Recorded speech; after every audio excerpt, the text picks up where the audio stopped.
আয়োজনে বিশ্ব গণমাধ্যম দিবস উপলক্ষে আজকের চেয়ারম্যান প্রধান অতিথি, বিভিন্ন গণমাধ্যমে সাংবাদিকবৃন্দ, আসসালামু আলাইকুম। বিশ্ব গণমাধ্যম দিবস বিশ্ব গণমাধ্যমে সাংবাদিকদের যে ভূমিকা রাখার কথা ছিল, বিগত দিনগুলিতে আপনার এই ইচ্ছা সত্ত্বেও আপনারা ভূমিকা রাখতে পারেন। বিগত সরকারের আমলে আমরা দেখেছি বাংলাদেশের বিভিন্ন প্রান্তে, জেলা উপজেলা ইউনিয়ন থেকে শুরু করে প্রত্যেক জায়গায় সাংবাদিকরা তাদের সত্য তুলে ধরার জন্য সরকারের দুর্নীতি এবং স্বজনপ্রীতি যখনই সংবাদপত্রের মাধ্যমে তুলে ধরছেন, তখনই তারা নির্যাতিত হয়েছে। বিশেষ করে খুলনা, যশোর, ফরিদপুর, চট্টগ্রাম এবং আমরা শেরপুর এই ঘটনাগুলি দেখেছি পত্রিকার মাধ্যমে, আপনাদের লেখনের মাধ্যমে। আরজেপের সাংবাদিকরা আপনাদের মাধ্যমে আমরা তৃণমূল একবার গ্রাম পর্যায় থেকে যেসব ঘটনাগুলি ঘটে সেগুলি আমরা জাতি হিসাবে জানতে পেরেছি। আপনারা জীবনের রিস্ক নিয়ে বিভিন্ন অন্যায়ের লিখছেন পত্রিকার মাধ্যমে, টিভিতে দেখিয়েছেন। এজন্য বাংলাদেশের জনগণ প্রতিবাদ করতে শিখছে। বিগত সরকার হাসিনা সরকারের আমলে আপনারা অবশ্যই কোনো মুক্তভাবে কোনো লেখনী লিখতে পারেননি। 2007 সাল থেকে এই 2024 সালের জুলাই পর্যন্ত আপনারা দেখেছেন যে যখনই কোনো সাংবাদিক তাদের মুক্ত লেখনী লিখতে গেছে, তাদেরকে এমনভাবে নির্যাতন করেছে, হাত পা ভেঙে দিয়েছে। 1991 সালে যখন দেশকে বেগম খালেদা জিয়া বাংলাদেশের প্রধানমন্ত্রী হন, তখনই সময় তারা সাংবাদিকতা করেছে এবং 2001 সালে তারা সাংবাদিকতা করেছে এবং এই 2007 সাল থেকে 2024 সাল পর্যন্ত আপনারাই বিবেচনা করবেন আপনারা কোন সময় মুক্তভাবে বাংলাদেশে সাংবাদিকতা করতে পেরেছে। আমি অবশ্যই বলবো, দেশনেত্রী বেগম খালেদা জিয়া যখন এই বাংলাদেশের রাষ্ট্রীয় ক্ষমতায় ছিলেন 2 টার্ম, তখন অবশ্যই আপনারা মুক্তভাবে আপনাদের সংবাদ মাধ্যমগুলো জনগণের কাছে তুলে ধরতে পেরেছে।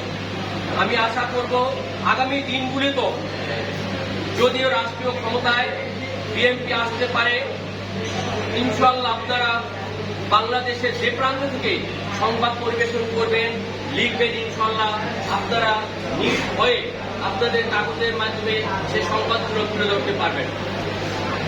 সাংবাদিক ভাইরা, আমরা বিভিন্নভাবে এই বিএনপি রাজনীতি করতে গিয়ে নির্যাতিত হয়েছি, আপনারা সাংবাদিকরাও নির্যাতিত হয়েছেন। এই আওয়ামী ফ্যাসিস্ট সরকারের আমলে যে আপনাদের সাগররুনি হত্যা অদ্যাবধি আপনারা কোনো বিচার পাননি, এর জন্য আপনাদের সবাই সোচ্চার হতে হবে। বিশ্ব গণমাধ্যম দিবস উপলক্ষে আমি আশা করব আপনারা যারা তৃণমূলের সাংবাদিক আছেন, আপনাদের সংগঠন আরো সাংগঠনিকভাবে শক্তিশালী করবেন। এবং আমি বলতে চাই, আমি তো ক্ষুদ্র মানুষ, এসএম জহুরুল হক ভাই আছে, আমি চেষ্টা করবো আপনাদেরকে বিভিন্নভাবে সহযোগিতা করতে। আমরা আশা করি যে আমাদের বিএনপি ভারপ্রাপ্ত চেয়ারম্যান আপনারা জানতে পেরেছেন যে 31 দফা সংস্কার প্রস্তাব দিয়েছে। বাংলাদেশকে নতুন করে আমরা সংস্কার করব, সেই সংস্কারের মাধ্যমে আপনাদের সাংবাদিকের বিষয়গুলো উল্লেখ করা আছে।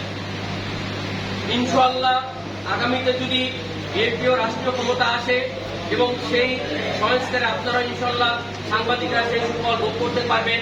আশা করি আপনারা আপনাদের লেখনীর মাধ্যমে আগামীতে যাতে বিএনপি ভালো কাজ করতে পারে এবং এখনো যে বিএনপি রাষ্ট্রীয় ক্ষমতায় নেই, দেশ এবং জাতির জন্য, সাংবাদিকদের জন্য যেভাবে বিএনপি তাদের কণ্ঠস্বর সারা বাংলাদেশে তুলে ধরছে, সেগুলি আপনারা আপনাদের পত্রিকা এবং প্রিন্ট মিডিয়া এবং ইলেকট্রনিক্স মিডিয়ার মাধ্যমে তুলে ধরবেন।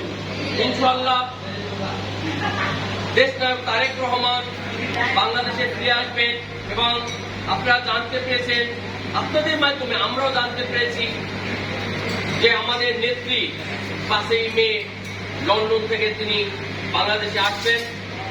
ইনশাআল্লাহ তার সেই আসার যে আগমন বাণী, এটা আপনাদের পত্রিকার মাধ্যমে সারা বাংলাদেশ এবং বিশ্বকে জানিয়ে দেবেন, এই আশা ব্যক্ত করে আমি আমার সংক্ষিপ্ত বক্তব্য শেষ করছি। আসসালামু আলাইকুম ওয়া রাহমাতুল্লাহি ওয়া বারাকাতুহু। কোন টাকা